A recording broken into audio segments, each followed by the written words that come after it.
فاعوذ باللہ من الشیطان الرجیم بسم اللہ الرحمن الرحیم وللہ الاسماء الحسنى فادعوه بها وقال اللہ سبحانہ وتعالی فاللہ خیر حافظا وهو ارحم الراحمین صدق اللہ العظیم۔ قابل احترام بزرگ دوستو، ایک انسان جب اس دنیا میں آتا ہے، اس دنیا میں آنے سے لے کر اس دنیا سے جانے تک اور آخرت کی تمام منزلوں میں اللہ کا محتاج ہے۔ اللہ تعالیٰ کی حفاظت اور اللہ تعالیٰ کی مدد اس کے لیے ضروری ہے۔ اس لیے اللہ تعالیٰ نے قرآن پاک میں اپنے صفات میں سے ایک صفت یہ بیان فرمائی، وَرَبُّكَ عَلَى كُلِّ شَيْءٍ حَفِيظٌ، آپ کا پروردگار ہر چیز کی حفاظت کرنے والا ہے۔ فَاللَّهُ خَيْرٌ حَافِظًا، بہترین حفاظت کرنے والے اللہ ہیں، بہترین حفاظت کرنے والے، سب کی حفاظت کرنے والے۔ انسان سوچے ہلاکت کے، تباہی کے جو اسباب ہمارے درمیان جو ہیں، لیکن اللہ تعالیٰ اپنے بندوں کی کیسے حفاظت کرتے ہیں، کیسے ان اسباب سے بچاتے ہیں، اور اللہ کا نظام کیسا ہے حفاظت کا۔ فرشتوں کے ذریعے اللہ نے حفاظت فرمائی، لَهُ مُعَقِّبَاتٌ مِّن بَيْنِ يَدَيْهِ وَمِنْ خَلْفِهِ يَحْفَظُونَهُ مِنْ أَمْرِ اللَّهِ، دائیں بائیں آگے پیچھے اللہ کے فرشتے مقرر ہیں جو اللہ کے بندے کی حفاظت کرتے رہتے ہیں۔ کِرَامًا کاتبین یعلمون ما تفعلون، دو فرشتے مقرر ہیں جو انسان کے عملوں کو محفوظ کر رہے ہیں، کوئی عمل اس کا چھوٹتا نہیں، ضائع نہیں ہوتا۔ تو اللہ تعالیٰ کا ایک حفاظت کا ایک نظام ہے، اسی لیے اللہ تعالیٰ کہہ رہے ہیں کہ فَاللَّهُ خَيْرٌ حَافِظًا، اللہ تعالیٰ بہترین حفاظت کرنے والا۔ بس بندہ اللہ کی حفاظت میں آ جائے، وہ کیسے آئے اس کے لیے اللہ تعالیٰ نے ایک نظام دیا ہے، وہ ہے دین۔ جیسے اللہ کے رسول صلی اللہ علیہ وسلم نے، عبداللہ بن عباس رضی اللہ تعالیٰ عنہ بہت چھوٹے صحابی ہیں، یعنی جس وقت یہ بات کہہ رہے تھے تقریباً ان کی عمر محدثین فرماتے ہیں کہ 14 سال کے قریب تھی۔ آپ نے ان کو بڑے بہترین آسان جملوں میں نصیحت فرمائی، فرمایا کہ احفظ اللہ احفظ، احفظ اللہ تجد تجاہک، وَإِذَا اسْتَعِنْتَ فَاسْتَعِنْ بِاللَّهِ وَإِذَا سَئِلْتَ فَاسْأَلِ اللَّهِ۔ آسان جملوں میں بہترین اور اہم باتیں بتا رہے۔ مدد طلب کرو تو اللہ سے مدد طلب کرو، سوال کرو تو اللہ سے سوال کرو، اس لیے کہ اللہ ہی ضرورتوں کے پورا کرنے والے۔ اس میں ایک بات جو فرمائی، احفظ اللہ، تم اللہ کے حکموں کی حفاظت کرو، اللہ کے احکامات کی حفاظت کرو، احفظ اللہ تمہاری حفاظت کرے گا۔ اللہ کی حفاظت میں آنے کا طریقہ کیا ہے یہ بتا رہے، احفظ اللہ، بس تم جیسے قرآن پاک میں ہے حافظوا علی الصلوات، نمازوں کی محافظت کرو۔ حفاظت کی جو چیزیں ہیں وہ نماز ہے، نماز حفاظت کی چیزوں میں سے ایک چیز ہے، ضائع کرنے والی چیز نہیں ہے، نظر انداز کرنے والی چیز نہیں ہے۔ جو بندہ نماز کو ضائع کر دیتا ہے، اللہ تعالیٰ کی ذمہ داری سے اٹھ جاتا ہے، اللہ تعالیٰ کی حفاظت سے اٹھ جاتا ہے۔ ایک ایک حکم جیسے حدیث پاک میں ہے، حصنوا اموالکم بالزکاۃ، حصن، حصن کہتے ہیں قلعہ، اپنے مالوں کو قلعے میں ڈالو زکوٰۃ کے ذریعے۔ حصنوا اموالکم، مال جو ہے قلعہ میں محفوظ ہو جائے تو کسی دشمن کی نظر نہیں پڑے گی، وہ مال نقصان سے محفوظ ہو جائے گا۔ اس کا طریقہ کیا ہے؟ اس کا طریقہ یہ ہے کہ زکوٰۃ اللہ نے دی۔ جب بندہ صحیح طریقے سے حساب کر کے زکوٰۃ ادا کرتا ہے، اس کا مال اللہ کی حفاظت میں آ گیا، اس مال پر نہ کسی دشمن کی نگاہ پڑے گی، اس مال پر نہ کسی حاسد کی نگاہ پڑے گی، کیونکہ وہ اللہ کی حفاظت میں آ گیا۔ اپنی ذات، اپنی جان، اپنا مال اور اپنی اولاد، یہ سب کیونکہ جب اللہ کی حفاظت ہٹ جاتی ہے تو حفاظت کے اسباب بھی ہلاکت کے اسباب بن جاتے ہیں۔ جب اللہ تعالیٰ اپنی حفاظت ہٹا لیتے ہیں بندے سے تو پھر کیا ہوتا ہے؟ جو چیز حفاظت کا سبب ہے وہی ہلاکت کا سبب ہوگی۔ تو اس کے لیے ہمیں ایک جو دین اسلام ہمیں جو اللہ نے دیا ہے، اور قرآن پاک جیسی نعمت اللہ نے ہمیں عطا فرمائی، جس کے بارے میں اللہ نے فرمایا اِنَّا نَحْنُ نَزَّلْنَا الذِّكْرَ، یہ قرآن پاک ہم نے نازل کیا ہے، یہ قرآن پاک ہم نے اتارا ہے، وَإِنَّا لَهُ لَحَافِظُونَ، اور اس قرآن پاک کی ہم حفاظت کرنے والے ہیں۔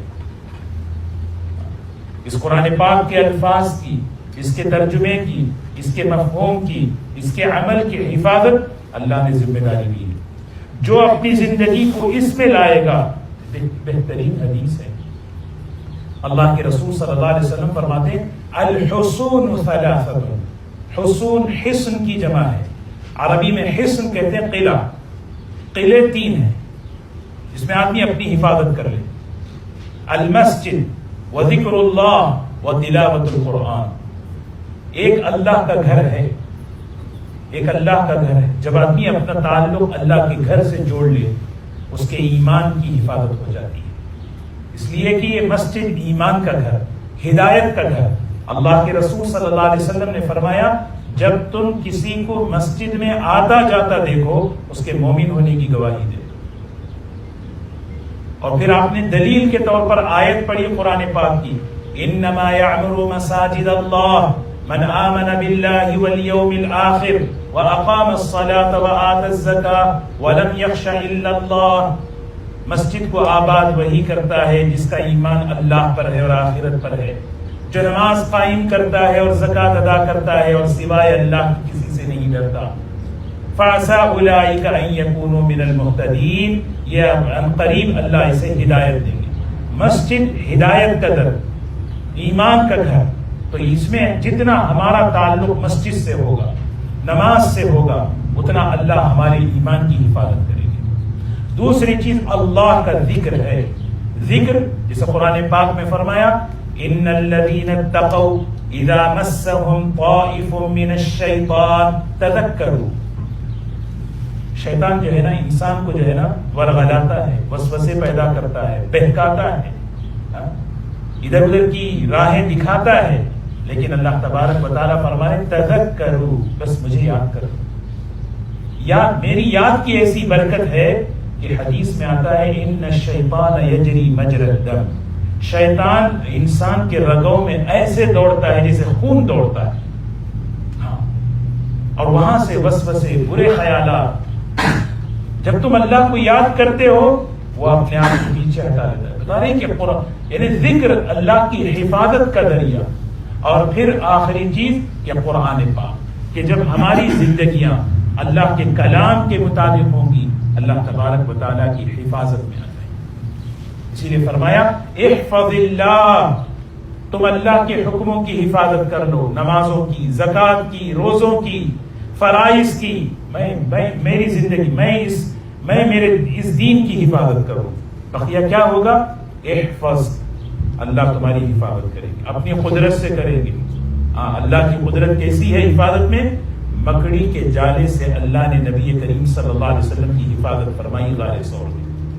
دشمن سامنے کھڑا ہے، حضرت ابو بکر رضی اللہ عنہ فرما رہے ہیں مجھے اس کے پیر نظر آ رہے ہیں، بیٹھ جائے گا تو مجھے میں نظر آ جاؤں گا، یا رسول اللہ ہم تباہ ہو جائیں گے، یہ پکڑ لے گا ہمیں۔ حضور اکرم صلی اللہ علیہ وسلم نے کیا فرمایا؟ ابو بکر لا تحزن ان اللہ معنا، ابو بکر ڈرو مت، گھبراؤ مت، اللہ ہمارے ساتھ ہے، اللہ ہمارے۔ دوستو یہ بات اللہ ہمیں سمجھا دے، اللہ ہمیں اس کا فہم عطا فرمائے۔ ہم اپنی زندگی میں سب سے بڑی چیز، جس چیز کو ہم پرائرٹی دینا ہے، ہم اپنی ترجیح دینا ہے، وہ میرے اللہ کے احکامات، اس کو سامنے رکھ کر۔ اور پھر دوسرا جملہ دیکھیں، سبحان اللہ، احفظ اللہ تجد تجاہک، تم اللہ کے حکموں کی حفاظت کرو، اللہ کی مددوں کو اپنے آنکھوں کے سامنے پاؤ گے۔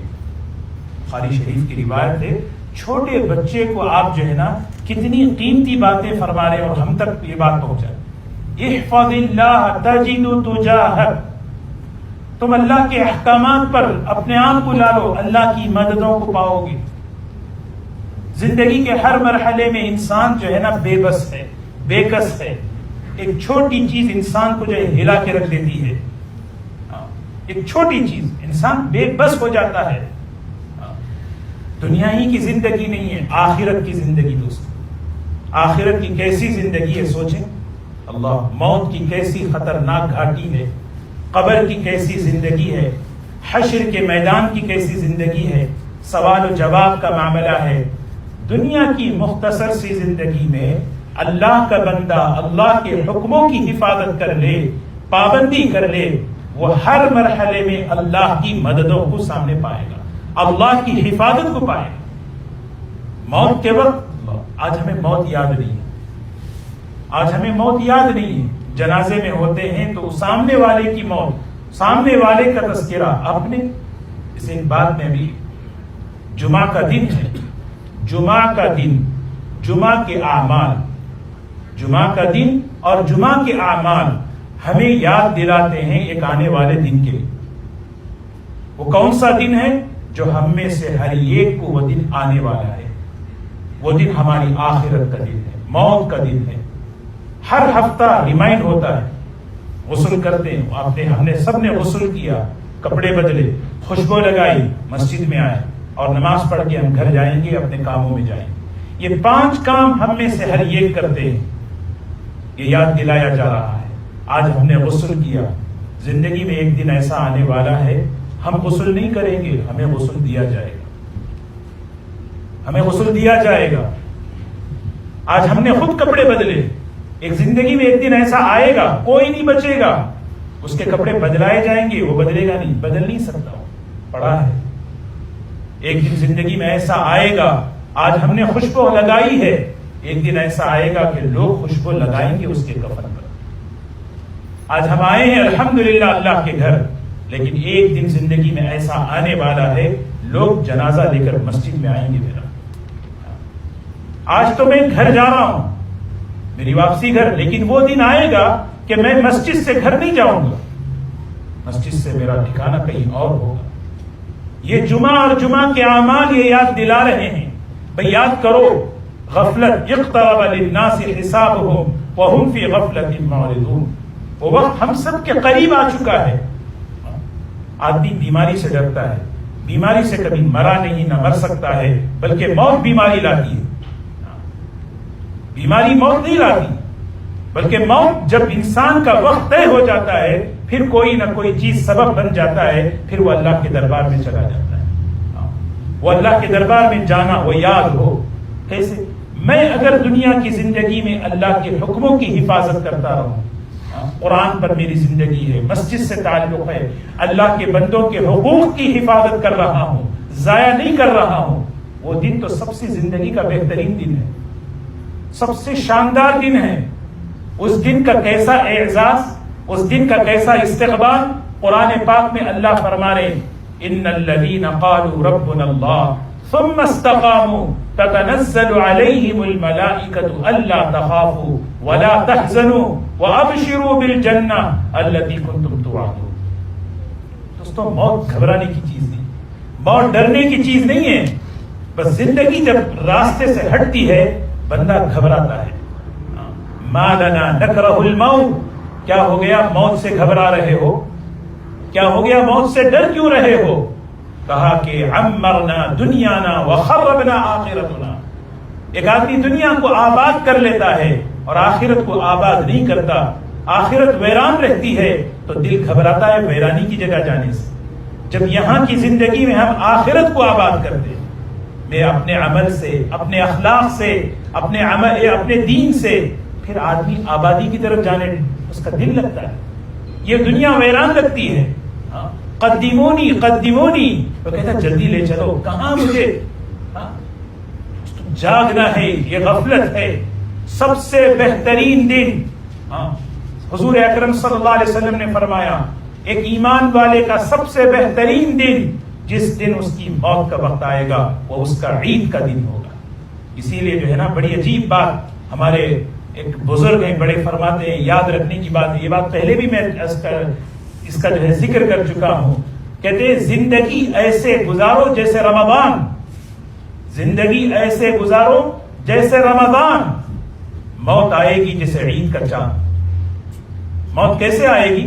عید کے دن کوئی آدمی ڈپریس رہتا ہے، عید کے دن آدمی کوئی پریشان رہتا ہے، ہر ایک کے چہرے پہ خوشی رہتی ہے۔ ہاں، وہ خوشی کیوں؟ یہ 30 دن 29 دن کی عمل کی برکت ہے، یہ 30 29 دن کے عملوں کی روحانیت ہے کہ وہ آخری دن اس کو خوشی۔ یہ مومن کے لیے عید، مومن کے لیے موت عید ہے، عید العید۔ کیسا؟ وہ امام قرطبی رحمۃ اللہ علیہ حدیث میں فرماتے ہیں جب ایمان والے کی موت کا وقت آتا ہے کم از کم 500 فرشتے اللہ کی طرف سے اس کو لینے کے لیے آتے ہیں، جنت سے خوشبوئیں لے کر آتے ہیں۔ آگے آدمی کے انتقال کا وقت فلولا اذا بلغت الحلقوم وانتم حينئذ تنظرون ونحن اقرب اليه منكم ولكن لا تبصرون۔ وہ وقت ہمارے سامنے کچھ اور ہے، ہم دیکھ رہے ہیں وہ تڑپ رہا، لیکن اس وقت کا نظام ہی کچھ اور ہے۔ اس وقت کا نظام، فرشتے دائیں بائیں بیٹھے، حدیث میں آتا ہے تذکرہ کرتے ہیں اس آدمی کا یہ عمل بڑا اچھا ہے، یہ آدمی یہ ذکر کرتا تھا، یہ آدمی اس طرح صدقے دیتا تھا، یہ آدمی اس طرح، یہ عمل، اس کے اخلاق ایسے ہیں، یہ آپس میں بات کر رہا ہے، یہ سن رہا ہے، یہ عمل اللہ کو بہت پسند ہے، اس کا یہ عمل اللہ، اس کو خوشی ہو رہی ہے، امید بڑھ رہی ہے، روح کے نکلنے میں آسانی ہو رہی ہے۔ یہ چیز ہے دوستوں، خوشبو سونگتے ہیں، بھائی اس کی ذرا خوشبو سونگو، نیکیوں کی خوشبو تو نہیں اس میں سونگ رہے، ماشاء اللہ صدقے کی خوشبو، ذکر کی خوشبو، قرآن پاک کی تلاوت کی خوشبو۔ اب ملک الموت آ رہے جو سردار ہیں فرشتوں کے، وہ آ رہے ہیں، کیسا ہے ہمارا بھائی؟ لیکن بہت نیک، خوشبو ہی خوشبو ہے، ذرا پیشانی کو تو سونگے، اس کی پیشانی میں سجدوں کی خوشبو ہے۔ اللہ، یہ ہے اصل کامیابی، یہ اصل اعزاز ہے، یہ سب کا سب دنیا میں دھرا رہ جائے گا، ساری خواہشیں، ساری نعمتیں، ساری بیماریاں یہیں تک ختم، ساری کمزوری یہیں پر ختم، سب کچھ یہیں پہ ختم۔ وہاں سے جو شروع ہوگا، اب ملک الموت بڑی شفقت کے ساتھ، بڑی محبت کے ساتھ، ماں جیسے اپنے بیٹے کے ساتھ شفقت کا معاملہ کرتی ہے، اس طرح اس کی روح کو نکالتے ہیں، اسے کلمہ یاد دلایا جاتا ہے، تذکیر الموت، تذکیر الشہادتین عند الموت، موت کے وقت کلمہ یاد دلایا جا رہا ہے، آپس میں پڑھ رہی، سن رہا ہے لا الہ الا اللہ محمد رسول، بس اس کی روح نکل۔ روح کیسے نکلی ہے؟ اس روح کو لے کر کہاں جا رہے ہیں فرشتے؟ اس پاکیزہ روح، جس روح کو فرمایا اخرج ایتها النفس الطیبہ کانت فی الجسد الطیب، پاکیزہ روح پاکیزہ جسم میں۔ روح پاکیزہ کیسے بنتی ہے؟ گندگی ہوتی ہے تو توبہ سے، استغفار سے، معافی سے، نیک عملوں سے اس کا اکرام ہو رہا ہے آسمانوں پر، اس کا اکرام ہو رہا ہے آسمانوں پر۔ کلا ان کتاب الابرار لفی علیین وما ادراک ما علیون کتاب مرقوم یشہدہ المقربون۔ وہ روح اللہ کے مقرب نیک روحوں کی جگہ جا کر اللہ کی بارگاہ میں سجدے میں چلے جاتے ہیں، اور اس کا نام ہے علیین۔ اور ادھر جسم، یہ تو جسم ہم دیکھ رہے ہیں بھائی پڑا ہوا ہے، نہیں، یہ تو ہمیں نظر آ رہا ہے، ہم غمگین ہیں، اس کی تو عید کا دن ہے۔ فرشتے غسل دیا، غسل دیتے ہی فرشتے جنت کی خوشبو لگا رہے ہیں، گھر سے لے کر مسجد تک، مسجد سے لے کر قبرستان تک اس کے لیے جو ہے لائن لگا دی جاتی ہے، فرشتے اس کا اکرام کر رہے ہیں۔ اور وہ بھی کہتا ہے، حدیث میں آتا ہے قدمونی قدمونی، ذرا تاخیر کرتے نا، فلاں آ جائے ویٹ کرو، فلاں آ جائے ویٹ کرو۔ ایمان والا کہتا ہے کہاں مجھے رکھے ہو، قدمونی، مجھے لے چلو یہاں سے، مجھے لے چلو، میرا اصل ٹھکانہ تو وہ ہے، وہ قبر۔ حضور صلی اللہ علیہ وسلم فرماتے ہیں مومن کا سب سے بہترین گھر قبر ہے، اس سے عمدہ اور بہتر ٹھکانہ مومن کے لیے ہو ہی نہیں سکتا، سارے پرابلم اس کے ختم۔ موت ڈرنے کی چیز تھوڑی ہے، موت گھبرانے کی چیز تھوڑی ہے، بس زندگی اللہ کے۔ یہ کیسے ہوگا؟ احفظ اللہ تجد تجاہک، اللہ کے حکموں کو سامنے رکھ کے چلو، اللہ تبارک و تعالیٰ کی مدد موت کے وقت، موت کی سخت گھاٹی ہے، اس موقع پر اللہ کی مدد آئے گی. قبر میں جب جائیں گے فرشتہ آئے گا اٹھائے گا. حدیث میں آتا ہے جس وقت ایمان والے کو اٹھایا جائے گا، کسی بھی وقت ہو، رات ہو دن ہو، جب بھی دفن کرے، اس کے لیے عصر کا وقت پیش کیا جائے گا. اور عصر کے وقت ایسا وقت ہوگا کہ سورج ڈوب رہا ہے، بس قریب قریب ہے، کہے گا مجھے ذرا نماز پڑھنے دو، میری نماز قضا نہ ہو جائے. کیونکہ دنیا میں ہمیشہ یہ فکر رہتی میری کوئی نماز نہ چھوٹے، میری کوئی نماز نہ چھوٹے، ایسے نمازوں کی محافظت. وہ فرشتے کہیں گے حضرت آپ یہاں نہیں ہیں، آپ تو کہیں اور ہیں، ہمارے سوالات کے جوابات دے دیں. بس اب آئیں گی نماز، روزہ، صدقہ، زکات، سارے اعمال دائیں بائیں. گھبراؤ مت، ہم تمہارے ساتھ ہیں، جاؤ. یہ ہے اللہ کی مدد، یہ اللہ کی مدد ہے. جب اٹھے گا حشر کے میدان میں، قرآن آئے گا، کہے گا قرآن کیا کہے گا؟ انا القرآن انت ما ترکتنی فی الدنیا انا لم اترک حتی ادخلک الجنہ. میں قرآن ہوں، تو نے مجھے دنیا میں نہیں چھوڑا، آج میں تجھے نہیں چھوڑوں گا جب تک جنت میں داخل نہ کرا. حدیث میں آتا ہے دو بڑے شفیع ہیں، ایک روزہ، ایک قرآن. ان کی شفاعت اللہ ضرور سنتے ہیں. دوستو اللہ ہمیں مختصر زندگی دی ہے، ہم دھوکے میں نہ رہیں. ہمارے لیے سب سے بڑا مسئلہ موت کا مسئلہ، آخرت کا مسئلہ ہے. اللہ سے دعا کریں. آج ہمارے کئی بھائیوں نے بہنوں نے دعاؤں کی درخواست کی ہے. کئی ان کے والدین، ان کے بھائی بہن، رشتہ داروں میں جو ہے ہاسپٹلوں میں ایڈمٹ ہیں، کوئی آئی سی یو میں ہیں، کوئی جو ہے گھروں میں بیمار ہیں، بہت پریشان ہیں. اللہ تبارک و تعالیٰ سب کو شفا عطا فرمائے، سب کے لیے اللہ تعالیٰ صحت اور عافیت عطا فرمائے. اللہ تعالیٰ سب کے لیے آسانی فرمائے. اللہ تعالیٰ اپنے کرم سے، اپنے فضل سے، اپنی رحمت سے پورے عالم انسانیت سے اس وبا کو اور بلا کو ختم فرما کر اللہ اپنی ناراضگی کی شکلوں کو ختم کرے. یہ سب اللہ کی ناراضگی کی شکلیں. اللہ ہم سب سے راضی ہو جائے. اللہ سے دعا کریں اے اللہ ایسی رحمت، کہ اللہ کی رحمت بہت وسیع ہے، ایک رحمت کا جھونکا سب وباؤں اور بلاؤں کو ختم کر دیتا ہے. اللہ سب کو جو ہے نا صحت اور عافیت دے. دعا کریں ضرور. لیکن ایک بات مجھ میں یہی اس وقت یاد رکھنا ہے، گھبرانے کی چیز نہیں ہے، ڈرنے کی چیز نہیں ہے. ہمیں تو جو ہے اصل ہمارا مسئلہ کیا ہے؟ اصل ہمارا مسئلہ جو ہے نا موت کا مسئلہ، آخرت کا مسئلہ، قبر کا مسئلہ. اس مسئلوں کو اگر ہم امپورٹنٹ دیں گے تو وہ ہمارے نظروں سے نظر انداز ہو جائیں گے، غفلت میں ہو جائیں گے. شیطان ہمیں کسی اور کام میں لگا دے گا اور اس سے غفلت میں رکھ دے گا. اصل مسئلہ وہ فکر، وہ اصل ہے. آپ کو بتاؤں میں کیوں دنیا کی جو آزمائشیں کیوں آتی ہیں؟ اصل آزمائش یاد دلانے کے لیے. دنیا کی تکلیفیں کیوں آتی ہیں؟ اصل تکلیف یاد دلانے کے لیے. بیداری سے غفلت میں آ جاؤ، لمبی لمبی امیدوں کو چھوڑ دو، اپنے عملوں کو بنا لو، اپنا توشہ اختیار کر لو. یہ ہے یہ اللہ کی رحمتیں ہوتی ہیں اس شخص کے لیے جب آدمی اس چیز کو دیکھ کر اس چیز کو یاد کر لیتا ہے. اللہ تعالیٰ ہم سب کو عمل کی توفیق نصیب فرمائے. اللہ ہمیں پوری امت کو اپنی حفاظت میں رکھے. جیسے میں نے عرض کیا احفظ اللہ تجد تجاہک. اللہ کے حکموں کی حفاظت کرو، اللہ تمہاری حفاظت کرے گی دنیا میں، مال کی، جان کی، عزت کی. اور اللہ کے دین، اللہ کے حکموں کی حفاظت کرو. ہر مرحلے میں اللہ کی مددوں کو آنکھوں کے سامنے پاؤ گے. موت کے وقت قبر میں اللہ ہم سب کو اپنی مدد شامل حال فرمائے. وآخر دعوانا الحمدللہ. سنت اذان ہوگی.